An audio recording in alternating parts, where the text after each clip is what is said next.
কোরবানির রশি পর্যন্ত ব্যবহার করা যাবে না। হ্যাঁ, ফালায়া দেওয়া যাবে বা সৎকা দিয়া দেওয়া যাবে, নিজের ব্যবহারে লাগানো যাবে না। চামড়া ব্যবহার করতে পারেন আপনি প্রসেসিং করে, কোনো নিষেধ নেই চামড়া, কিন্তু বিক্রি করে টাকা নিজে খেতে পারবেন না, এটা দান করে দিতে হবে। আবার এটাও সত্য, কসাইকে মজুরির বিপরীতে দিতে পারবেন না, যে তুমি বানায় দাও চামড়াটা লয়ে যাও, এটাও চলবে না।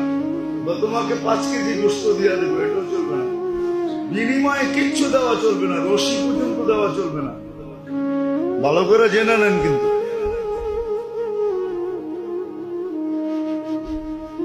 কুরবানির চামড়া আপনি ইচ্ছা করলে ব্যবহার করতে পারেন, প্রসেসিং করেন, ব্যবহার করেন। অনেক দেশে করে ব্যবহার, আমরা তো জানি না, এই জন্য প্রসেসিং করতে পারি না, ব্যবহার করতে পারি না। আপনি ব্যবহার করতে পারেন। চামড়ার জিনিস ব্যবহার করা অনেক ভালো, শরীরের জন্য ভালো, স্বাস্থ্যের জন্য ভালো। এটা তো আবার অন্যদিকে চলে যাবে। এই জন্য তো আমরা রোগে আক্রান্ত, কেন আমরা বাবু, সবাই বাবু দিয়ে গেছি। গ্রামও বাবু, শহরও বাবু। বাবু বোঝেন?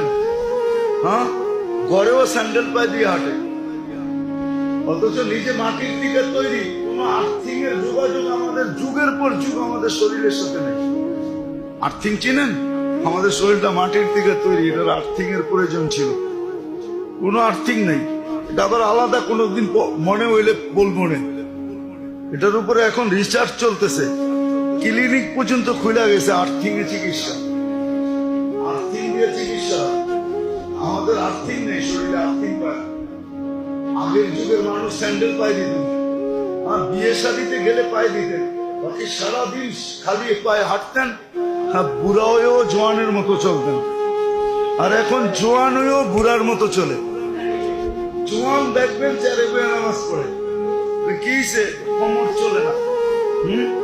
এখনই যদি কমর না চলে, 20 বছর পরে কি চলবো?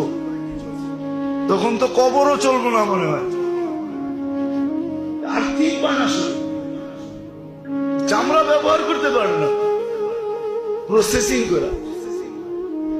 হ্যাঁ, আমাদের দেশে চামড়া খাওয়ার প্রযুক্তি নাই, দুনিয়া অনেক দেশে চামড়া খায়। আমরা তো খাই ভুড়ি, ঠিক না? হ্যাঁ, যেটা খাওয়ার না ওইটা খাই। চামড়া